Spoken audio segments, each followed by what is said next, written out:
Je vais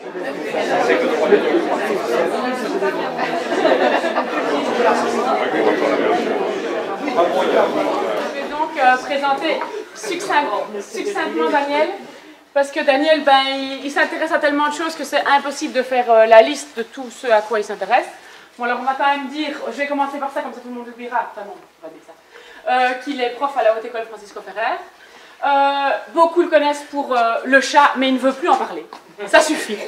Il y en a juste au-dessus de la tête parce que tout le monde lui en parle tout le temps. Et donc il s'intéresse à plein de choses, à l'esthétique, au lien entre philosophie, mathématiques, Dieu, il existe, il n'existe pas, enfin bon, voilà, ce genre de choses, il s'intéresse à tout. Vous pouvez lui parler de tout ce que vous voulez, il a toujours quelque chose à dire. Et là, aujourd'hui, bah, il va vous parler de choses que je ne connais pas encore, mais que je me réjouis de découvrir. Modèle mathématique de Midam, et je lui cède la parole. Merci beaucoup, Daniel. Merci. Merci. Bravo d'être resté aussi longtemps après ce repas. Qu'est-ce qu'on mange bien ici? C'est extraordinaire et ça vaut la peine de le dire. Donc, modèle mathématique de Midam. Donc là, il s'agit vraiment de ma passion pour l'instant. Donc, je suis occupé à découvrir cette bande dessinée que je trouve très intéressante. Et j'ai trouvé plein d'éléments intéressants. Ça n'a rien à voir avec la mathématique du chat. Et donc, modèle mathématique de Midam, donc 3M, donc 3 mythes, 3 mots qu'il va falloir que je vous définisse, je vais vous expliquer ce que moi je pense être les mathématiques, ce que moi je pense être un modèle, et puis ce qui est peut-être que ce personnage extraordinaire qui est Midam, que vous connaissez, je l'espère, qui est vraiment très intéressant. Alors, si vous voulez des mathématiques formelles, si vous voulez des formules, des éléments vraiment qui vous font plaisir, ben, n'écoutez pas ceci parce qu'il n'y aura pas de formalisme, il n'y aura pas d'apparence de mathématiques, même s'il y en aura beaucoup dans le fond, je pense. Alors, achetez plutôt modèle mathématique en gestion. Valérie Henry a travaillé là-dessus, donc je ne sais pas, c'est vraiment l'ouvrage de référence. Qu'est-ce qu'un modèle? Exemple de modèle, je pense que c'est assez intéressant. Alors, qui est Midam? Là, c'est le plus facile des M, parce que définir les maths, c'est pas évident. Définir un modèle, c'est compliqué, mais savoir qui est Midam, c'est pas compliqué. Il suffit de regarder sur Wikipédia, et on le sait. Donc, ouais, c'est un dessinateur belge qui a fait ses études ici en Belgique, qui s'appelle Michel Ledan. Donc, Midam, donc c'est très simple.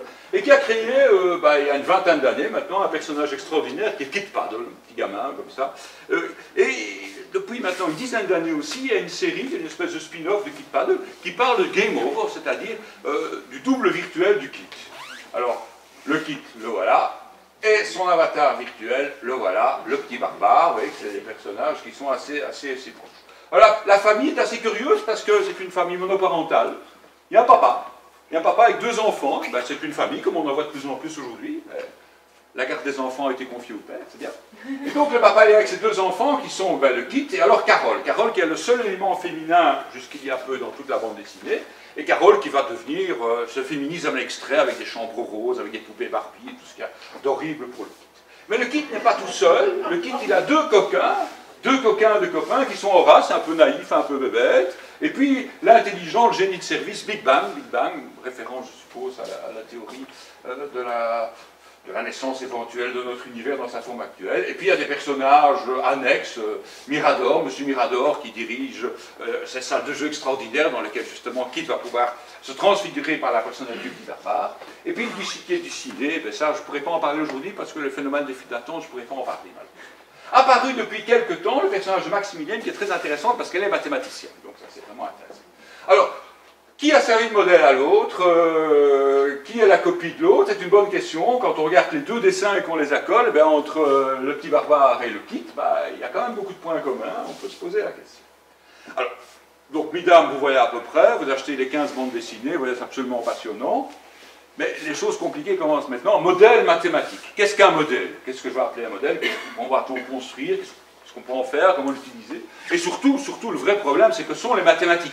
Là, je pense que...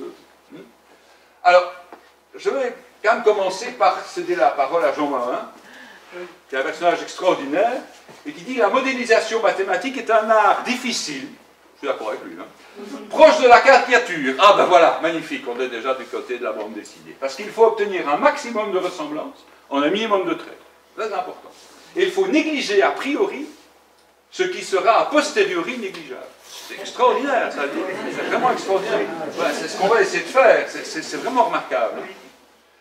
Alors, première question, ben, c'est un peu comment fonctionne notre cerveau? Comment fonctionnons-nous? Comment décidons-nous? Comment prenons-nous des décisions? Ben, nous sommes des êtres pensants, enfin je le pense, la majorité d'entre nous, j'espère. Et donc, lorsque nous avons une décision à prendre, nous collectons de l'information. Cette information est concentrée dans notre cerveau sous forme de réseaux neuronaux. Des réseaux neuronaux qui sont en quelque sorte des axiomes. Je vais expliquer pourquoi tout à l'heure. Et donc, à partir de cette représentation mentale bien physique, qui représente nos idées, qui représente nos informations, on va mettre en place un processus de décision et on va agir. Et on va agir en fonction de quoi? On va agir en fonction de notre culture, de notre vécu, de nos expériences passées. Donc, il faut bien se rendre compte que ça, c'est très important pour comprendre ce que c'est que les mathématiques et ce que c'est qu'un modèle. Parce que, déjà, dans la vie de tous les jours, quand on a à prendre une quelconque décision, on collecte l'information. On la représente sous une forme virtuelle, un réseau de neurones, on l'analyse et on décide. Donc même dans la vie de tous les jours, 100 fois par jour, on fait ce travail de modélisation du réel. En fait. Alors, que se passe-t-il avec notre petit barbare? Le petit barbare, c'est le personnage virtuel, c'est le personnage qui te rencontre dans ces jeux vidéo. Eh bien, le personnage virtuel, il est là comme ça, il est dans un monde inconnu, dans un monde qu'il découvre, dans un monde totalement neuf, puisque c'est un monde qui n'existe pas, et il doit collecter de l'information. Et donc le voilà qui se trouve face à une espèce d'horrible arme, et il se dit, bon, moi, je vais collecter de l'information, j'ai une arme, je vais essayer de voir quel est l'effet de cette arme. L'effet de cette arme, eh ben, il tire, il se trouve avec un casque, et ce casque disparaît. Donc, dans la tête du petit barbare, ou de celui qui joue au jeu vidéo, le modèle se crée. L'effet du rayon, c'est de faire disparaître l'objet. Apparaissent une série de blocs. Les blocs, c'est les monstres du monde virtuel qui essaient toujours de dévorer le petit barbare.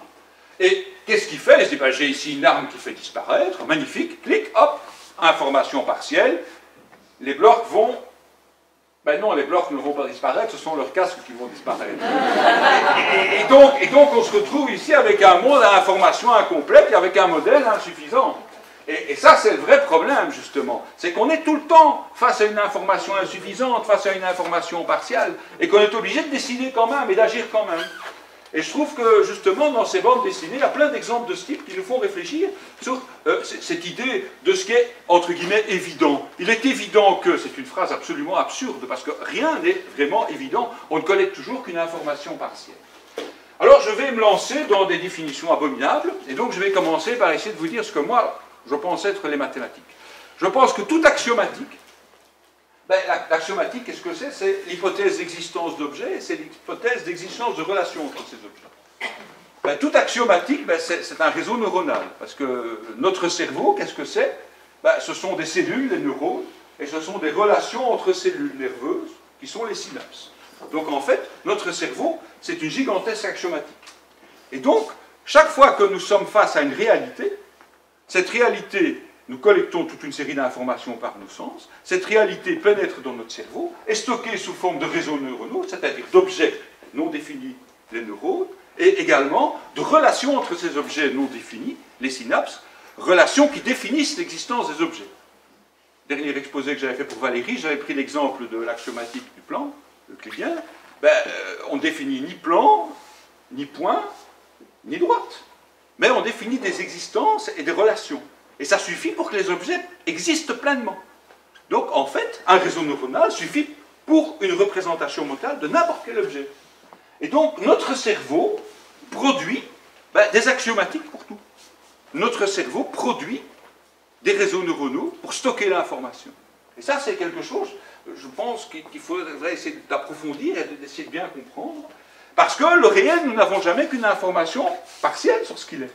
On n'appréhende jamais vraiment le réel, on ne sait pas ce qu'on a, on ne sait pas où on vit, on ne sait pas ce qu'on est, on ne sait pas ce que c'est que ça. Et notre impression sensitive est généralement fausse. On n'a pas l'impression que ceci c'est 95% de vide, pourtant c'est le cas. Donc c'est un petit peu ça l'idée, c'est que les mathématiques c'est l'ensemble de toutes ces structures mentales que je mets en place dans mon cerveau pour m'aider à mieux comprendre, à gérer et à agir sur le réel. Justement c'est ce qu'on demande de faire aujourd'hui, c'est arriver à comprendre le réel, agir sur le réel. Ça c'est les maths, c'est les maths. Donc synthétiquement, il y a un réel très complexe face à moi. Mon cerveau, c'est un petit machin qui est issu de 2 ou 3 milliards d'années d'évolution aléatoire, donc c'est quelque chose qui est formidable et qui n'est pas parfait. Et donc je suis obligé de construire des structures approximatives, je suis obligé de construire des modèles pour arriver à comprendre et à structurer le réel. Et ça, c'est les mathématiques. Alors, Bertrand Hochkorn, mon ami Bertrand, a fait de petites recherches pour savoir quelle était l'origine du mot modèle, Ben, en fait, l'italien, au XVIe siècle, d'après le latin, donc modèle, ou d'après modellus, et qui serait une variante de modulus, qui serait l'utiliser de modus, simplement la mesure. Donc ce serait des petites mesures des choses, la façon de mesurer les choses. Ça, c'est l'idée de modèle. Alors, en fait, l'utilisation en mathématiques a presque 2 siècles, enfin plus de 2 siècles, puisque c'est Gauss qui l'a fait. Et pendant tout le XIXe siècle, le modèle aura eu une relation excessivement importante avec tout ce qui est industriel. Le modèle, ce serait le modèle réduit de ce que je veux produire en grand. Et donc, il y a cette idée dans modèle, l'idée de modèle mathématique, finalement utilisée dans le sens scientifique, ben ça a une cinquantaine d'années, mais pendant tout le XIXe siècle, le modèle, ce sera la représentation en modèle réduit de ce que je veux vendre en grand ou de ce que je veux présenter en grand. Et ça, on peut se poser la question, dans quelle mesure y a-t-il une interaction entre le modèle et le réel? Le réel est là, j'essaie de copier le réel, je construis un modèle. Est-ce que je suis obligé de faire ça? Est-ce que je ne peux pas me contenter de construire un modèle et de créer le réel à partir du modèle? Il y a vraiment cette interaction entre les deux objets qui est assez intéressante. Et on le voit dans les travaux nouveaux du petit barbare, là, qui se retrouve face à la foire. C'est la fin de la foire du midi. Vous connaissez ces horribles grues là, qui ne marchent jamais, qui ne piquent jamais les pluches qu'on voudrait ou les couper. Et le petit barbare est amoureux de la petite princesse qui est là. Elle n'est pas très sexy, mais enfin bon, c'est pas grave.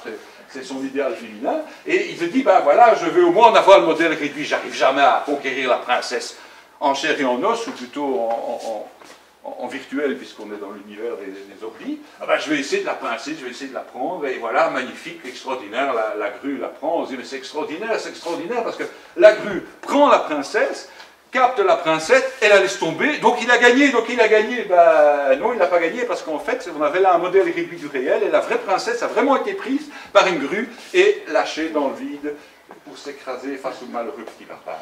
Et donc là, il y a une interaction, qu'est-ce qui est vrai, hein?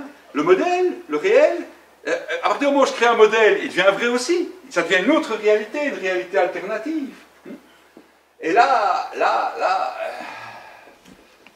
je voudrais quand même un petit peu vous parler d'un des philosophes que j'admire le plus, c'est Popper. Parce que Popper a beaucoup travaillé sur sa représentation du réel. Qu'est-ce que le réel? Et il a travaillé sur ce qu'il appelait le troisième monde. Pour lui, le réel est composé de 3 mondes. Et il a écrit toute une série d'ouvrages. Et c'est assez marrant parce qu'en fait, l'ouvrage fondateur de la théorie de Popper s'appelait Das Dritten Reich, le troisième Reich, le troisième empire, le troisième monde. C'était l'anglais, évidemment. Alors, notre ami Popper est l'inventeur du falsificationnisme. Vous connaissez certainement. C'est cette philosophie qui consiste à dire, ben, un modèle est scientifique à partir du moment où je peux le confronter à la réalité. Vous êtes des mathématiciens, donc je ne sais pas si vous le connaissez finalement, parce que le mathématicien ne confronte pas toujours ce qui construit ces modèles à la réalité. Mais le scientifique hors mathématique, il est obligé de le faire. Et pour Popper, ce qui est extraordinaire, c'est qu'il se dit, ben voilà, un modèle est scientifique, donc il est intéressant, il va pouvoir servir de représentation du monde, si il va pouvoir être réfuté. Toute proposition non réfutable n'est pas intéressante. C'est embêtant pour les mathématiciens, parce qu'on a parfois l'impression que nous, on avance plein de propositions irréfutables. Donc, c'est assez intéressant. Il y a beaucoup de gens qui considèrent que le falsificationnisme est une réduction de notre liberté, de notre approche du monde, mais ce n'est pas du tout vrai, hein. C'est quelque chose d'assez fantastique. Alors, on va un petit peu voir ce qui se passe. Comment est-ce qu'on doit travailler? Ben, on doit travailler d'une manière progressive. Il faut observer le monde, il faut le regarder. Et à partir des observations du monde, il faut tirer des conclusions. On va voir. Notre petit barbare se trouve face à une potion magique. L'oups, il la boit, et il boit toujours les potions magiques, il prend toujours tout. Il gobe toujours tout ce qu'on lui donne, hein, c'est extraordinaire. Et puis il y a une horrible blore qui arrive, il lui coupe un bras, c'est monstrueux. Mais effet de la potion magique, plop, le bras se régénère. Donc il se dit, magnifique, magnifique, voilà quelque chose d'extraordinaire. Mais le vilain blore lui coupe, hop, l'autre bras, hop, il régénère. Bon, je dis, voilà, ben, c'est extraordinaire. Donc, voilà, le bras droit se régénère. Donc, j'ai créé un modèle. Chaque fois que le bloc me coupe un membre, l'effet de la potion magique, c'est que ce membre se régénère. Et vous commencez à comprendre un petit peu le système de Midam, c'est que les modèles de Midam sont toujours informations incomplètes et sont toujours invalidés par l'expérience. C'est le principe, évidemment. Et effectivement, quand il lui coupe la tête, qu'est-ce qui se passe? Qu'est-ce qui se passe? Ben, il pousse un bras, quoi. Et je trouve que c'est très intéressant comme idée, justement. Cette idée de la modélisation avec une observation, une information incomplète. C'est ce qui m'a séduit dans le travail de Midam, c'est qu'il y a là une idée vraiment profonde, c'est que nous travaillons toujours sur des bases incomplètes. Et malgré tout, on construit des modèles, malgré tout, on fait des choses, on essaie d'améliorer, on essaie de représenter, de se représenter le réel. Et bien, on le fait toujours sur base d'informations incomplètes. Donc, là, je trouve que c'est intéressant de réfléchir en disant, ben, son modèle était parfaitement correct, étant donné ses observations, ben, son observation était incomplète. Et là, on se retrouve maintenant ici. Ben, tout membre tranché se régénère sous la forme d'une dame. Donc j'ai un nouveau modèle qui est plus proche. Alors, revenons maintenant un peu à Popper, que j'aime beaucoup. Donc pour moi, un modèle, c'est une structure mentale qui prend en compte certains éléments des situations concrètes étudiées. On est dans l'idée de la caricature de Jean Marin. Un modèle ne prend pas en compte toutes les observations, il faut sélectionner, il faut choisir. Et donc là, on sent très bien que si on oublie quelque chose d'important, on va avoir un mauvais modèle. Et donc, on a des systèmes qui sont non pas axiomatico-déductifs comme mathématiques, mais hypothético-déductifs, ce qui est tout à fait différent. Parce que l'axiome, je peux choisir comme je veux. Et mon ensemble d'axiomes, pourvu qu'il soit, je dirais même pas non contradictoire, parce qu'on n'en sait rien, mais en tout cas, qu'on ne puisse pas prouver qu'il y a un élément de contradiction, ben, je suis content. Ben, le scientifique, il est plus exigeant que ça, il fait des hypothèses. Il a un système hypothético-déductif, et ces hypothèses, il veut les valider. Alors que le mathématicien n'a cure de valider ses axiomes, pourvu qu'ils soient non contradictoires. C'est intéressant, c'est un peu la différence entre le modélisateur et le mathématicien, entre guillemets, pur. Et donc, il y a une procédure de validation ou d'invalidation, c'est-à-dire qu'il y a une confrontation avec un élément de réel. Et que les mathématiciens ne font plus, hein, ou ne font pas. Et moi, j'ai encore regardé cet été les cours de maths de ma fille, qui malheureusement a une seconde 700 maths. Ah, ça vous fait rire. Ah, ça vous fait rire. Et je me dis, mais en fait, il n'y a absolument aucun élément de relation avec le concret dans le cours, mais aucun, zéro. Hein, rien. Et il n'y a aucune procédure de validation, c'est du formalisme vide. C'est vraiment dommage. Et moi, je me suis dit, ben, il faut essayer de conscientiser les gens qu'il faut donner du corps au formalisme. Et c'est vraiment, je vous jure, il n'y a rien, il n'y a que du formalisme, il n'y a que des méthodes de résolution formatées d'exercice, dans tout le cours.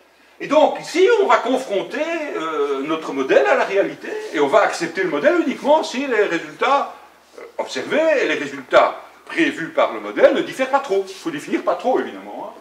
Donc, c'est pour ça, ne diffère pas trop, c'est pas évident. Et ça me permet aussi de donner une définition de la compréhension. Parce que moi, j'ai des étudiants qui me disent très souvent, avec vous, avant vous, j'avais compris, depuis que j'ai cours avec vous, je ne comprends plus. J'ai ça très souvent. Alors, je me dis, je dois être un très mauvais prof de maths, bah oui. Mais en fait, ce qu'il y a, c'est que jusqu'à présent, ces étudiants n'avaient été confrontés qu'à des procédures de type formaté, où on avait un schéma, un squelette de résolution stéréotypé qui suffisait de reproduire. Hop, ils avaient tout reproduit, hein, ils savaient calculer des dérivées très complexes, moi je me trompe chaque fois, mais eux pas. Mais ils ne savaient pas ce que c'était qu'une dérivée. Et donc, on a compris un phénomène quand on peut en produire une modélisation, quand on peut en produire un modèle qui est soit hypothético, soit axiomatico-déductif, soit un scénario, et qu'on peut reconstruire tout le modèle. Ben, le niveau de connaissance est un niveau insuffisant pour le mathématicien. Il doit aller au-delà. Il peut pouvoir calculer toutes les dérivées du monde, si c'est parce que c'est qu'une dérivée, il ne fait pas des maths. Moi, je vais faire des ennemis. Pas ici. Pas ici.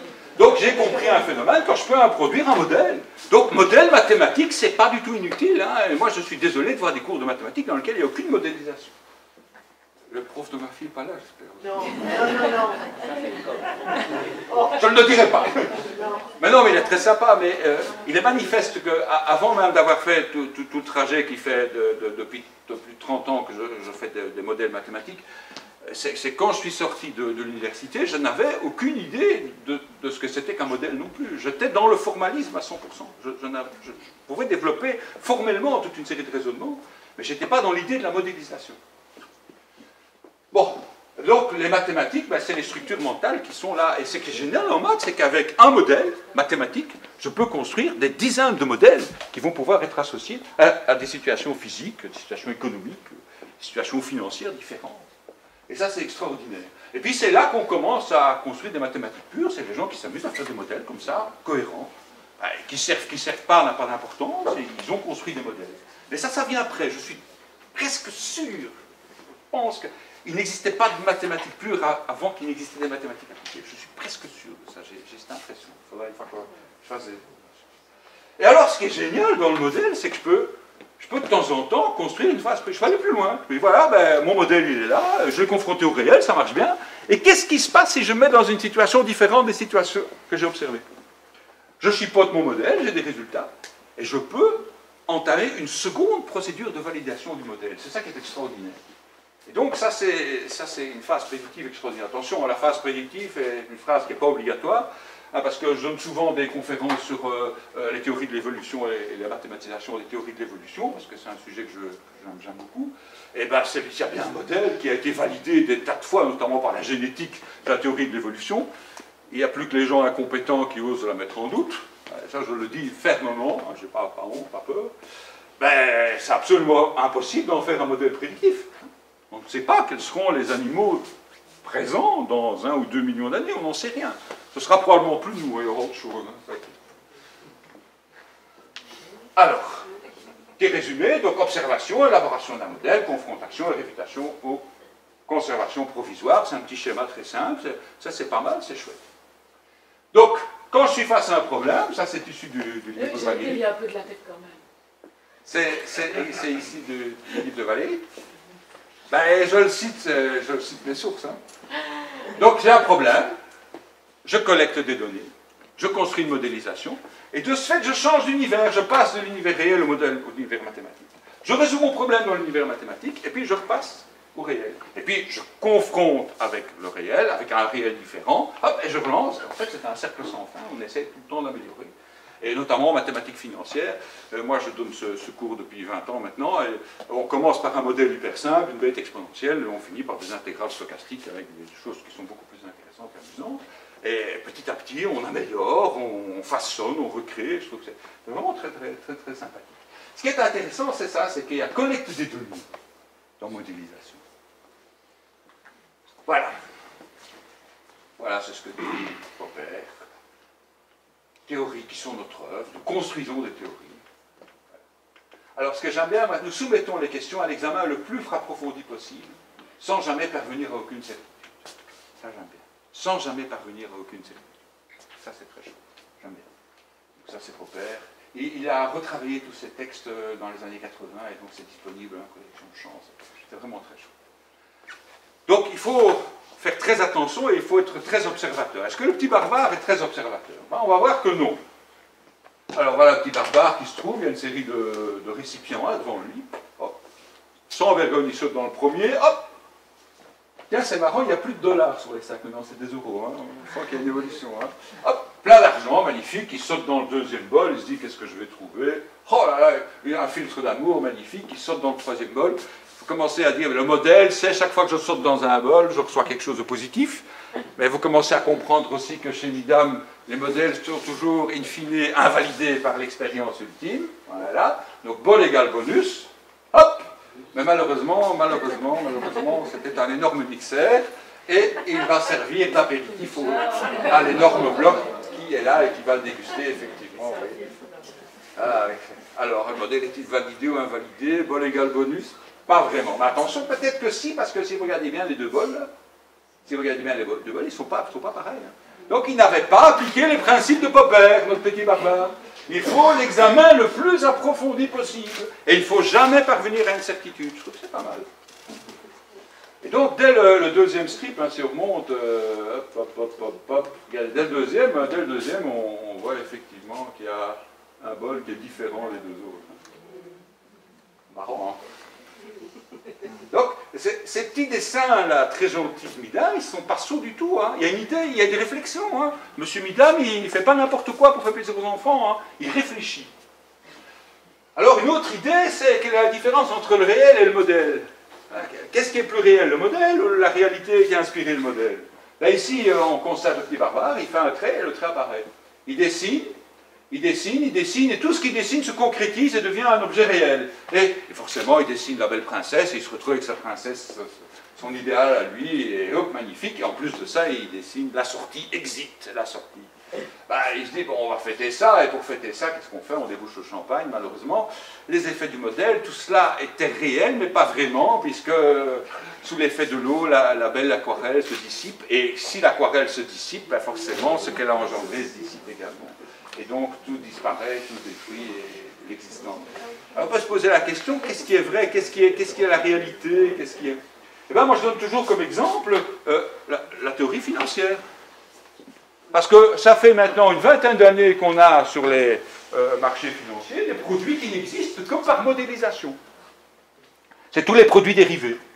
Dans le cadre des années 60, c'est fin des années 60 que Black & Scholes ont produit leur modèle. 69, ils ont le résultat. 73, 73, ils publient. Ça veut dire qu'il faut 4 ans en revue pour accepter l'article le plus génial de ces 50 dernières années.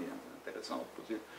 Ils ont finalement publié dans la propre revue dans laquelle eux-mêmes étaient lecteurs pour arriver à publier leur article. Il faut un peu se rendre compte de ça. Veut dire les gens qui sont vraiment innovants, on les refuse.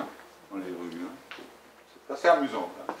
Et donc, qu'est-ce que c'est que les produits dérivés? Le plus connu, c'est l'option. C'est le droit d'acheter une action à un moment donné à un prix donné, fixé d'avance.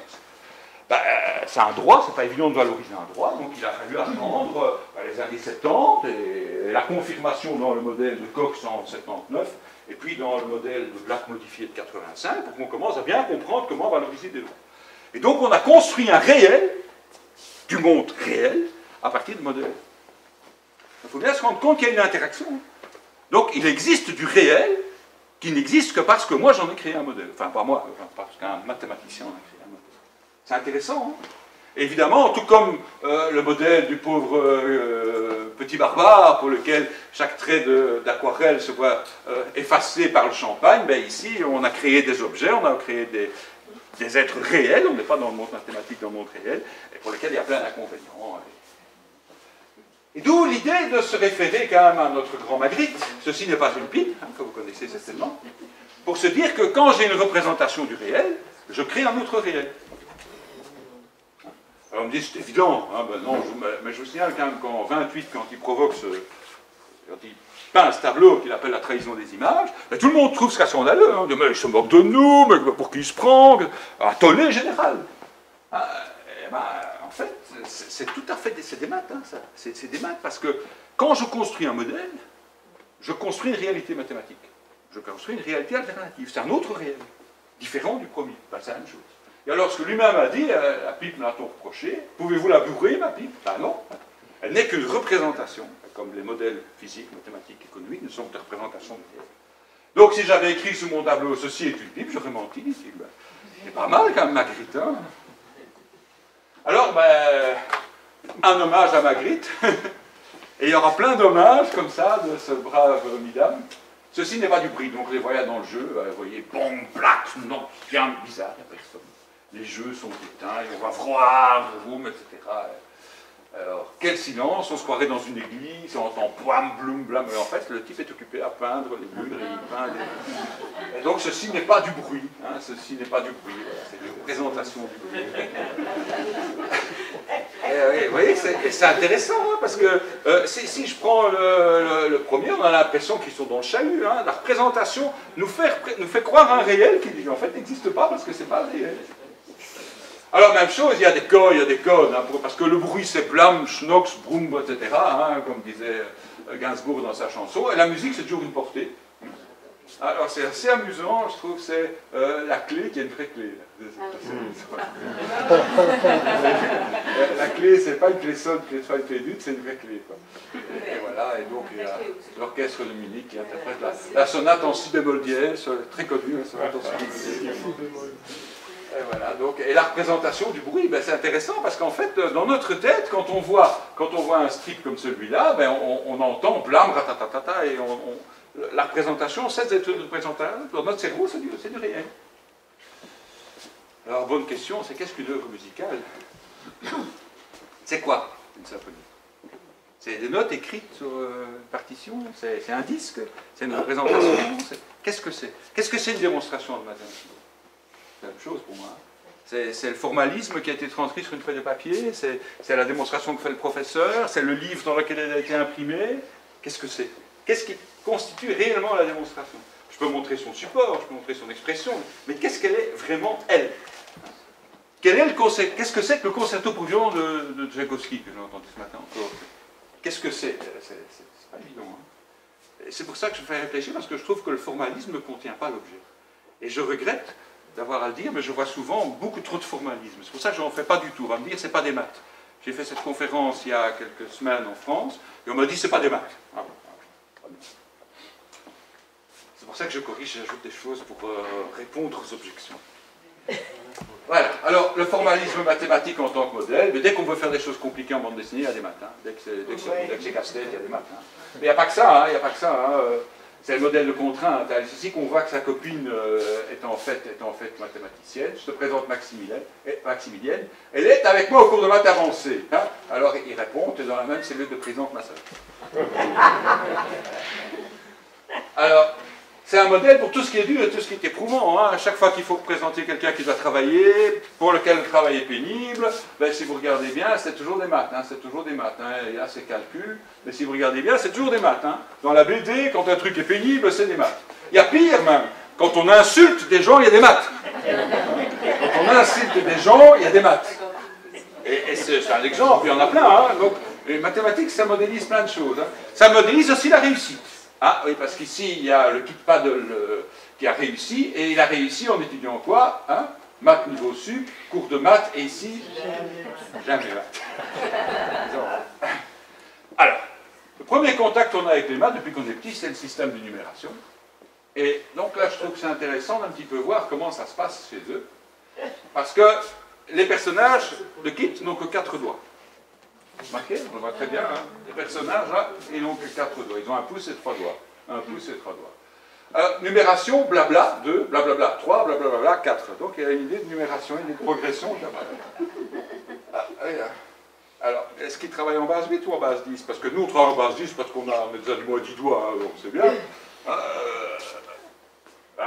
Quand on lit certains strips, on se dit, ah, c'est possible, peut-être en base 8. Hein, c'est possible. Là aussi, c'est possible. Travaille peut-être en base 8. Ah, c'est possible. C'est possible. Enfin, ça, c'est cool.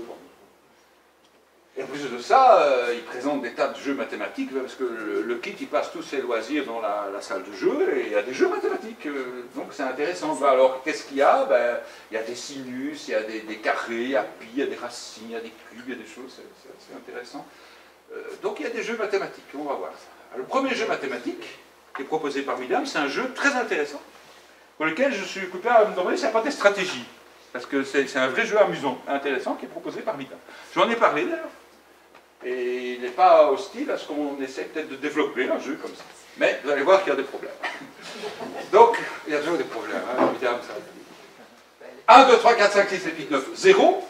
Alors chacun doit choisir son combattant. Ah, le 3 a l'air sympa, dit Kit. Vous remarquez, il joue avec le personnage de Big Bang, et ça c'est le personnage intelligent, c'est le cerveau, il est plus fort que son prof. Hein. Et donc moi je prends le 6. Qu'est-ce qu'il faut faire? On se tire dessus avec des armes divisées, additionner, soustraire et multiplier. Et donc voilà, hop, 6, hop, je t'ai multiplié, hop, voilà, tu deviens 18. Bon, maintenant on est sûr que le système de Midam est décimal, il n'est pas octal malheureusement, pas de chance. Et donc on continue, vous allez voir que ça c'est assez amusant. Je t'additionne avec mon 18, donc 24 et 18. Et quel est le but du jeu? Donc l'autre, il joue depuis 10 minutes, il sait toujours pas ce qu'il doit faire. Là, il faut trouver un nombre décimal illimité. Alors évidemment, ils sont là avec 18 et 24, hop, il n'y a plus qu'à diviser, et paf, on y est, effectivement, avec le 3, 3, 3, 3, 3, 3, 3, 3, 3, 3. Et puis, eh bien, il y a un deuxième niveau, il y a des équations linéaires, des fonctions tricot, des logarithmes. Au début, j'ai cru que ça me plairait. Donc. Alors je me suis dit, mais c'est amusant comme jeu. Est-ce que ce jeu, on pourrait l'imaginer, est-ce qu'on pourrait le faire? C'est plus compliqué qu'on le pense parce qu'il n'y a pas assez de règles. Hein. Parce que clairement, à partir du moment où je peux multiplier, si je multiplie à chaque fois, l'autre ne peut jamais me diviser, donc, enfin, il ne peut jamais obtenir. Donc si moi j'utilise l'arme multipliée tout le temps, j'ai une stratégie optimale, mais qui ne sert à rien. Même chose, si je prends 0, le gars il peut faire ce qui... je peux multiplier par 0 et j'annule tout le monde et c'est fini, 0 plus 0, 0 fois 0, etc. Et donc il y a moyen. Mais il faudrait peut-être poser des conditions supplémentaires d'existence du jeu. Mais en fait, ce qui est amusant, c'est de voir que j'ai deux joueurs A, B et qui peuvent se transformer. A, quand ils jouent, A transforme B en A sur B, A plus B, A moins B ou A fois B. Bah, c'est marrant cette idée des nombres illimités, parce que c'est lié à notre système décimal, hein, vous savez tous, hein, forcément, on a des périodiques illimités simplement parce qu'on est en base 10, qui est un système aberrant dans lequel il n'y a que 2 diviseurs propres, on aurait pu choisir un machin plus rigolo. Les Babyloniens, par exemple, étaient beaucoup plus malins que nous, ils travaillaient en base 60, et à part le nombre 7, ils divisaient par tout ce qu'ils veulent. Ben voilà, ici, ben oui, ben il faut bien se rendre compte qu'en fait, un tiers, c'est 0,1 en base 3, quoi. Donc le fait d'être illimité, limité, ben, il n'y a pas que ça, il y a pire. Hein. Il y a pire parce que, en fait, certains nombres admettent plusieurs représentations. Ça, vous le savez bien. Alors, le kit le voit aussi. Et pour une fois, kit fait des maths. 1, 2, 3, 4, 5, 6, 7, 8, 9, et puis c'est 9, qu'est-ce qui vient après 9? Je ne sais plus après quoi c'est 9. Bah, papa en parlait très sûr, il demande la question. Après 9, ben même Big Bang, il ne sait pas. Et le prof, il se dit, ben voilà, ça c'est le strip de départ, il faut consulter des spécialistes. Et le spécialiste, il dit, bon non, après 9,9, 9, 9, 9, 9, 9, 9, 9. Il n'y a plus rien, c'est fini. Et forcément, impossible de compter sur ce gosse. Et vous savez, en fait, 9, 9, 9, 9, 9, c'est 10. C'est rigoureusement égal à 10. Hein. Quel que soit le niveau de précision choisi, si je fais 10 moins 9, 9, j'obtiens 0, 0, 0. Donc, ça veut dire qu'en fait, tous les nombres sont des... Tous les nombres, même le 2, le 3, le 4 sont des... Donc ça tue le jeu, malheureusement. Ça tue le jeu parce que, en fait, je peux écrire n'importe quel nombre sous forme décimale, périodique, illimitée. Alors, on passait à la numération binaire. Alors, comme vous savez, il y a 10 catégories de personnes. Il y a ceux qui comprennent le binaire et ceux qui ne comprennent pas. Apparemment, tout le monde comprend. En base 2, 1 égale 0,1. Bon, ça paraît évident comme ça, mais c'est intéressant parce qu'en fait, on est dans la théorie des séries. Hein. Parce qu'on est dans les séries, parce que si je veux formaliser ça, ben, j'ai le formalisme que vous voyez là, qui fait que la somme c'est 1 sur 2 exposant i, il faut rigoureusement 1, ça fait exactement 1. Et là, on sent bien qu'on est à 2 pas du fameux paradoxe d'Achille et de la tortue. Et bien on retrouve ce paradoxe aussi chez Mesdames. Vous voyez, ce bonhomme, il réfléchit vraiment, il fait... Et c'est cohérent ce qu'il fait. Hein, parce qu'ici, on a notre cher Big Bang qui va essayer d'expliquer pourquoi le surveillant n'a pas pu être touché par la flèche à pointe de caoutchouc qui a été tirée sur lui. Il explique, voilà l'arme, et voilà la victime, donc ça c'est l'abominable surveillant, et voilà la distance, et puis donc le projectile doit d'abord parcourir la moitié de la distance, puis la moitié de la moitié, etc. Vous connaissez le paradoxe, hein, donc voilà. Et c'est donc après un temps infini et des millions d'années qu'il pourra atteindre sa cible, et le cours de M. Augustin ne dure qu'une heure, donc c'est pas possible, donc il n'a pas pu être... Et moi je vous dis que le projectile a touché sa cible du surveillant, alors il faut avouer que c'est une belle défense, c'est pas mal. Vous voyez donc, le paradoxe d'Achille, il y a les séries là-dedans, et c'est cohérent avec ce qui vient. Il y a vraiment une réflexion chez Vidam. Alors, pourquoi je parle de ce brave Aristote? Parce que lui, il n'est pas arrivé très bien à expliquer le paradoxe de la flèche de Zénon. Si vous voulez aller lire la physique, je vous donne les références. Allez voir sa contestation, il arrive mal. Il se rend bien compte que le raisonnement de Zénon est faux, mais il n'arrive pas bien à l'exprimer. Hein. Il y a vraiment un manque, hein. C'est intéressant de voir. Il conteste les conclusions. Bon, il y a... Autre aspect qui tend à disparaître, la théorie naïve des ensembles. Je pense qu'on ne fait plus jamais, personne ne parle des ensembles. Mais ça a quand même dû marquer l'enfance de Midam parce qu'il en parle. Ça, j'aime bien, mais il n'est pas très mathématique, mais très drôle. Alors, il amène le kit, évidemment, au tableau, voilà. Intéressant, la théorie des ensembles. Allez hop, ça c'est moi l'ensemble A, qui inclut de grosses billes blanches. Je vous donne cet ensemble. Cet ensemble doit contenir au moins une grosse bille. Tracez l'ensemble B, qui inclut de petites billes blanches. On est en théorie des ensembles. Hein. Ensuite, l'ensemble A et l'ensemble B se croisent, mais leur intersection est vide. On est tout à fait dans la théorie des ensembles. Alors, l'ensemble C, quant à lui, inclut de petits triangles. Les ensembles A, B, C sont les éléments du grand ensemble D. Et maintenant, compliquons, avec un peu de géométrie. Tracez-moi des petits cercles, tangents. Cercle tangent à mon sens, ça nous aura. Ok. Et terminons par quelques séquences. Ah, voyons la correction, ça va saigner, ça va saigner, ça va saigner. Voilà, et si vous regardez, c'est rigoureusement exact. C'est rigoureusement exact. Il a suivi très exactement les instructions du professeur, lequel n'a pas l'air. Je parlais de l'insuffisance de l'information. Et Très souvent, quand on voit des tests, et j'en ai encore vu il n'y a pas longtemps, vous savez, le genre je donne 4 termes, quel est le 5e? Moi, ça m'énerve de plus en plus, parce qu'en fait, on sait maintenant que ça n'a aucun sens. Que quelle que soit la série, on peut mettre ce qu'on veut derrière, on peut toujours le justifier. C'est parfois un peu plus compliqué, mais on peut toujours le justifier.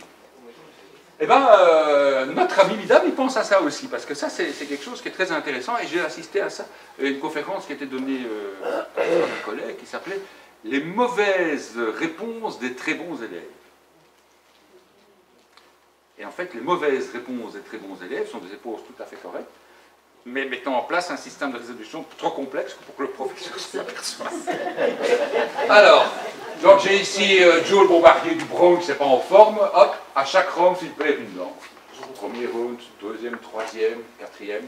Et la question du prof, c'est quel sera l'état de la dentition de Joe au 5e round. Voilà, magnifique. Alors, on a plusieurs solutions un peu bizarres. Hein. Donc, il abandonne, grâce à ses indemnités, il peut se mettre des dents en or, donc maintenant, on l'appelle, hein. Alors, pour l'autre, il perd toutes ses dents, sauf les deux de devant, donc il devient le lapin du Bronx. Et puis alors, ce qui est vraiment très dommage, c'est que Midam est passé à côté de ce qu'il fallait, là, parce qu'il numérote les dents 1, 2, 3, 4, 5, 6, 7, 8, 9, 10, 11, 12, il numérote bien, il aurait dû inverser 1 et 2, et il dit, si nous numérotons les dents de Joe, nous constatons qu'il ne perd que des dents qui correspondent à un nombre premier, et là il commence par 1. Il commençait par 2, et il a inversé 1 et 2 sur le dessin, c'était parfait. Et donc le nombre premier suivant est dans le 11, Joe perd la dent numéro 11. Mais le raisonnement du gars est tout à fait valable, tout à fait intéressant, donc c'est très très bien, mais le prof s'en rend pas compte. Manifestement, il y a 3 débiles profonds dans cette phrase. Et j'ai repensé, quand j'ai vu ça, à cette conférence, justement, sur les mauvaises réponses des très bons élèves. Et de temps en temps, le prof ne va pas voir assez loin, quoi. C'est vrai qu'on se pose parfois la question, où été chercher, c'est faux, ben non, c'est moi qui n'ai pas été assez loin. Alors, quelques modèles physiques. En physique, on fait l'hypothèse qu'une même expérience réalisée dans des conditions identiques donne les mêmes résultats. Ben, dans le monde de Midam, c'est pas vrai. Vous commencez à connaître le truc. Hein.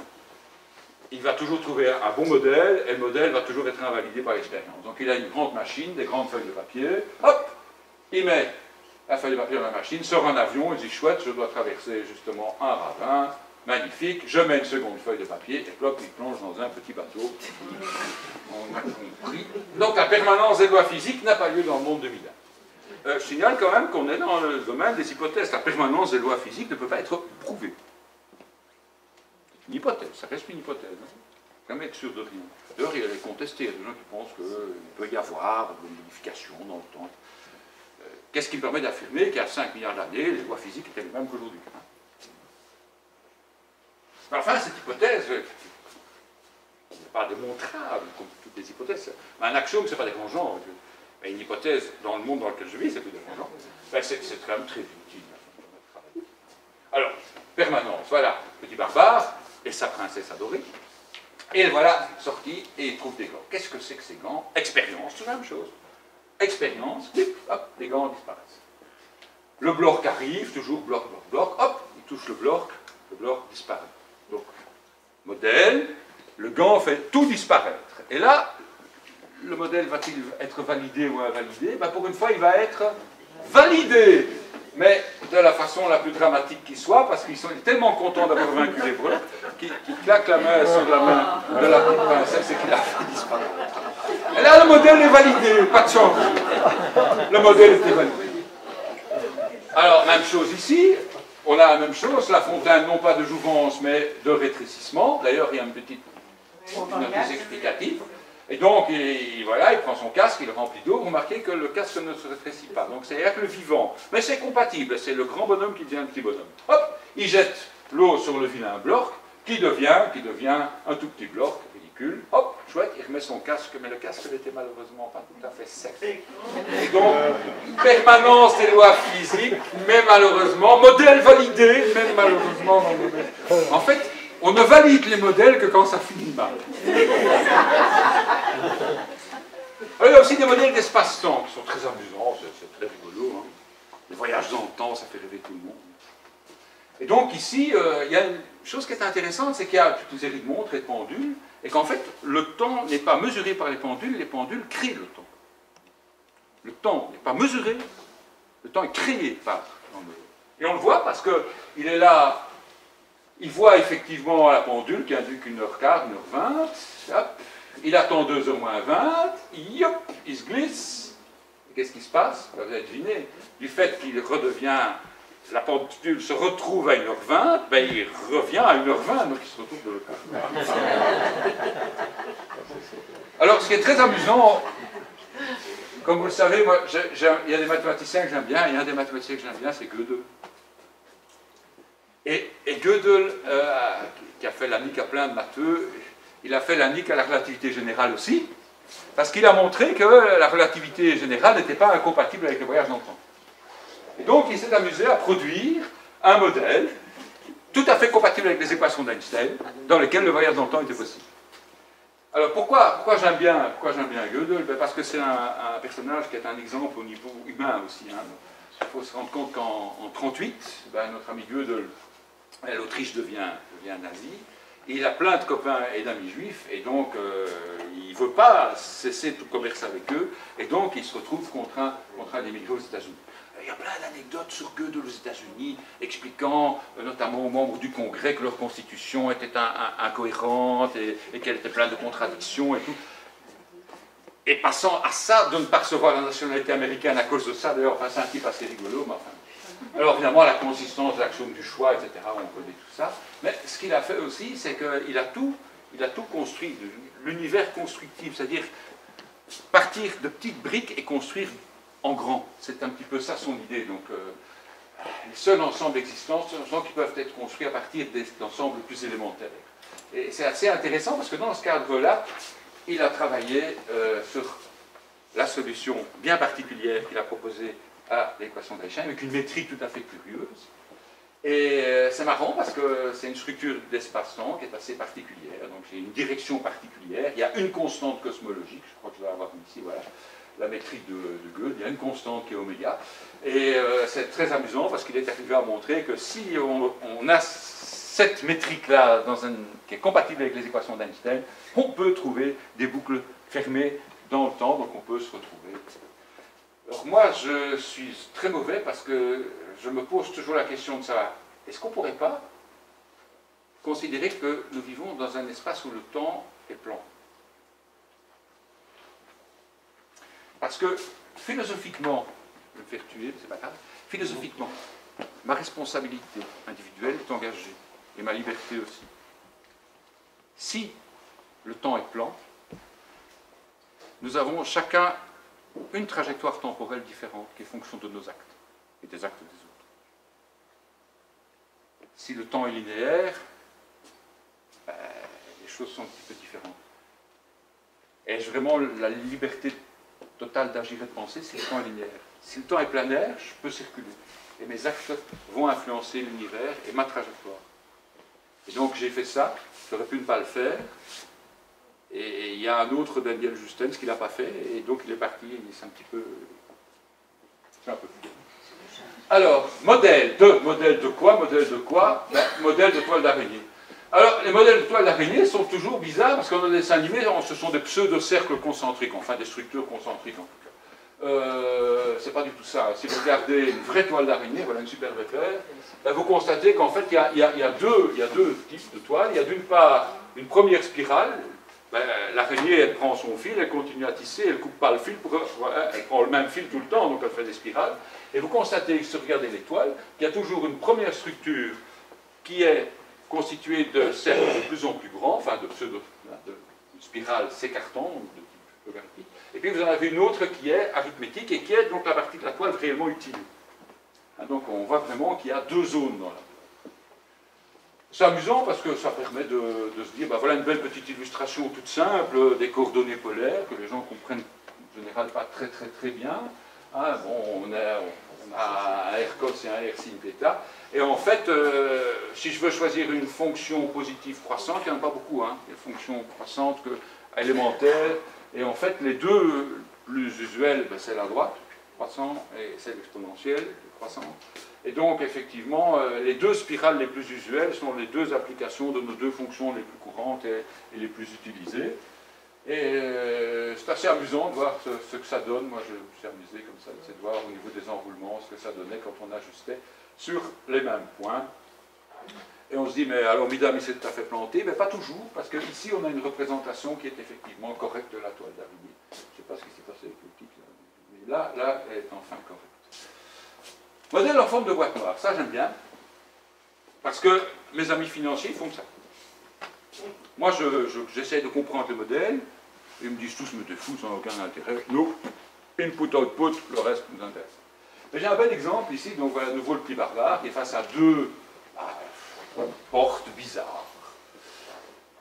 Précipice entre les deux, et toujours l'expérience. C'est pas mal, hein? Et l'expérience. Il jette un petit caillou. Qu'est-ce qui se passe? Le petit caillou, des ailes, flop, flop, flop, flop, flop, flop, magnifique.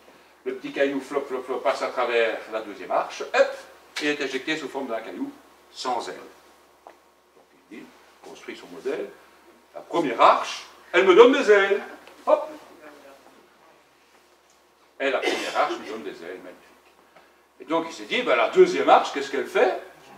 Elle m'enlève les ailes. Ben, et je signale encore une fois que c'est tout à fait compatible avec les observations. Invalidation du modèle. Eh bien, ça, c'est le problème des boîtes noires. C'est que, ben, moi, j'ai effectivement très souvent des contacts avec les gens dans le milieu de la finance. Et donc, pour eux, c'est ça. Donc, valeur du sous-jacent, j'ai une action qui vaut 35 €. Je veux l'acheter dans 3 mois à 34,50 €. Le taux du marché est de 3%. Je vais supposer que le produit a une volatilité, donc une variabilité par unité de temps de l'ordre de 10%. Combien vaut l'option? Elle vaut 1,13 €. Ok, je paye 1,13 €, 1,14 €. C'est le système boîte noire absolue. Et moi, même avec mes étudiants, quand je leur explique, parce que moi je suis fou, je passe 60 heures par an à leur expliquer les modèles stochastiques et la construction justement de la résolution des équations de Black, pour arriver à ça, avec toutes les hypothèses et tout, ils me disent, mais ça ne nous intéresse pas. Ce qui nous intéresse, c'est ça. Et donc je trouve amusant que le petit barbare, ben, lui aussi, ce qui l'intéresse, c'est input-output, et ben, il n'a pas raison. Et ici, même chose, je vois le petit barbare confronté à nouveau une machine aux effets extraordinaires, petit arbre deviendra grand. Et donc son idée de modèle, c'est, quand je prends la petite machine et que je la branche sur un objet, cet objet devient énorme. Ça, c'est le modèle. Vous avez déjà compris. Le modèle, évidemment, malheureusement, n'était pas tout à fait validé parce que, hop, en branchant la petite machine sur lui, il est devenu très, très, très, très vieux. Qui était tout à fait compatible avec les observations du départ.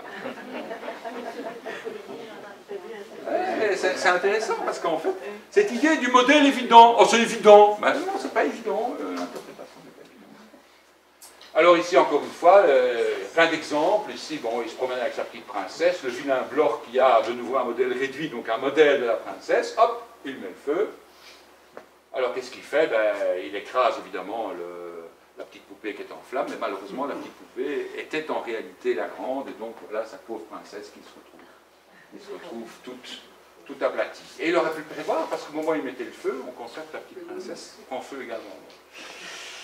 C'est pas évident, hein. Alors je vais terminer par une série d'hommages qui ont été rendus par Midam à des gens que vous connaissez certainement, et qui sont, c'est pas des mathématiciens, enfin certains en tout cas, dans le milieu des mathématiques. J'espère que je ne vais pas être trop long. C'est parfait. Ça va? On est plus que pour 5-10 minutes. Modélisation du mouvement perpétuel. Le petit barbare qui court, qui court, qui court, qui court, qui court, qui court, qui court, qui court, qui court, qui court.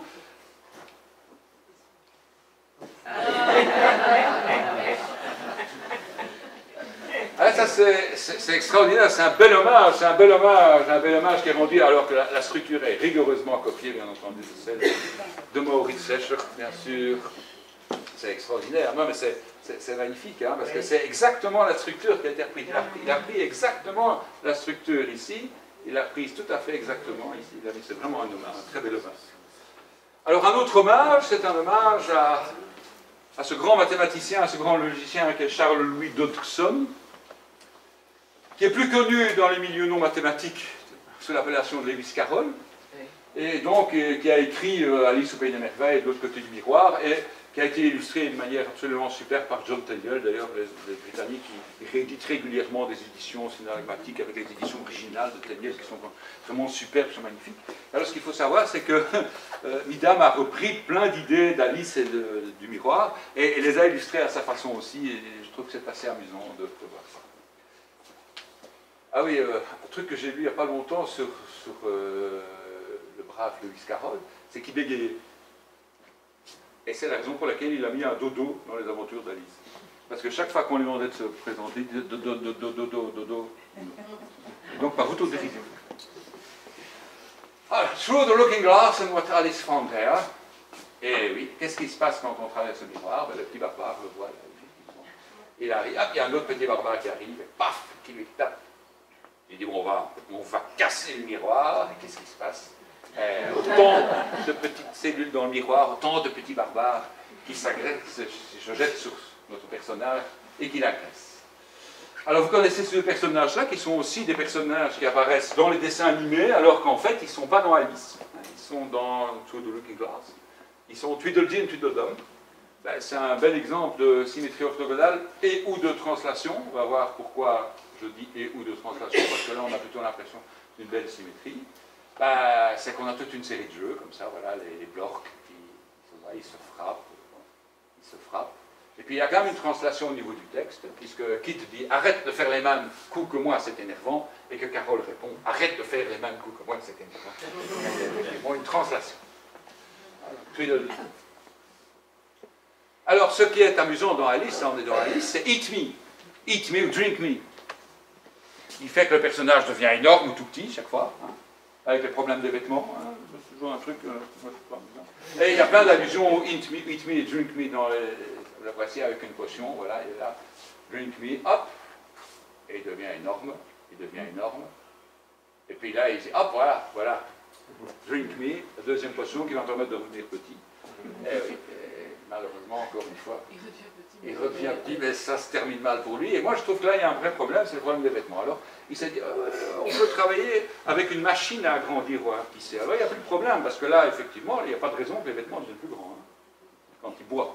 Mais par contre, ici, la machine rend énorme. D'ailleurs, c'est expliqué, le petit homme devient un grand homme, il n'y a pas que le petit homme, l'arme aussi devient énorme, l'arme devient énorme, et les douilles aussi deviennent énormes et écrasent. Alors pour terminer, je vais terminer par une petite pensée de Lewis Carroll. Je trouve que c'est assez intéressant, qui va un peu résumer tout ce qu'on a fait pendant une heure maintenant, dans Through the Looking Glass. Et ça, c'est Humpty Dumpty. Donc, c'est le personnage en forme de pouce, c'est un personnage en crâne d'œuf, une espèce d'Hercule Poirot, quoi, mais sans moustache. Et ils ont une conversation, Alice et lui, qui est absolument fabuleuse et intéressante au niveau du mathématicien. Il n'y a qu'un mathématicien qui pouvait écrire ça. Hein. I don't know what you mean by glory. Oh, Alice said. Humpty Dumpty smiled. Of course you don't, till I tell you. Intéressant, ça. Hein? I meant there's a nice knockdown argument for you. But glory doesn't mean nice knockdown argument, Alice objected. Et alors ça c'est fabuleux, il dit when I use a word, Humpty Dumpty said, it means just what I choose it to mean. Neither more nor less. C'est exactement ce que font les mathématiciens, quand ils définissent des objets, ça ne représente que ça. Si vous prenez l'axiomatique d'Hilbert Duplan, et il parle de plan, de point, mais ça ne représente pas ça. Et être situé entre ne signifie pas être situé entre au sens usuel. Et ça signifie exactement ce qu'il lui, il veut que ça signifie. Alors, Alice object, the question is whether you can make words mean so different things. Et alors Humpty Dumpty a une réponse de mathématicien, il dit, question is, which is to be the master? That's all. Et ça, il faut savoir, c'est que les mathématiciens, ils sont maîtres. Et ce sont les seuls parmi les scientifiques qui sont maîtres parce qu'ils n'ont pas besoin de confronter leur théorie avec leur réel. Ah, certes, ils ont des exigences de rigueur, ils ont des exigences de compatibilité des axiomes choisis, de correction de la logique utilisée, mais c'est tout. Donc c'est vraiment une réponse de mathématicien. Et donc, à partir du moment où on travaille, ben, comme moi je travaille toujours en finance, dans d'autres disciplines, ben, on est beaucoup moins libre. Hein. On est beaucoup moins libre parce qu'on est obligé de confronter tout ce qu'on fait avec la réalité. Donc quand moi je travaille sur un modèle financier, ben, je ne suis pas le maître. Je ne suis pas le maître. Ben, le maître, c'est le marché. Ouais. vous remercie.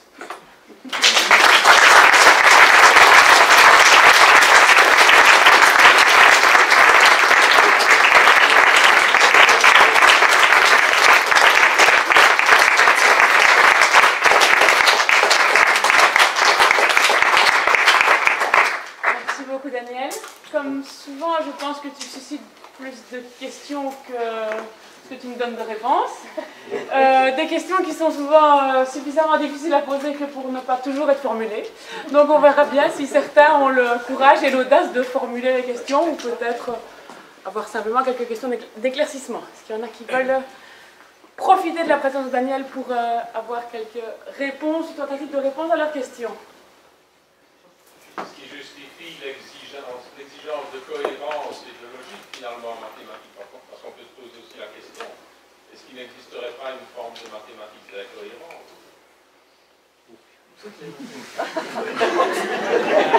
Tu suscites des questions. Ça, c'est une question, ça. Je pense par exemple, ce que vous disiez tantôt, le temps plan. Oui. Parce qu'en physique, on a aussi... Ça, c'est de la provocation. Hein. mathématiques possibles de deux temps pour le perpendiculaire. Oui. On arrive à certaines contradictions aussi. Oui. Mais dans certains cas, comme ceux que vous avez soumis à propos de Gödel, je ne serais pas interdit de penser que... Oui, mais ce qui est très chouette avec Gödel, c'est qu'en fait, c'est un pavé dans la mer. Dans la mare. C'est qu'à partir de là, on s'est dit, bon, on va trouver toutes les solutions, on va voir celles qui sont acceptables physiquement et celles qui ne le sont pas. Donc, il a vraiment provoqué les mathématiciens, il a bien fait. Hein. On considère que sa solution n'est pas bonne. Mais est-ce qu'on a raison? Enfin, jusqu'à présent, personne n'a pu remonter le temps. Hein. Mais dans mon idée du temps planaire, le problème ne se pose pas.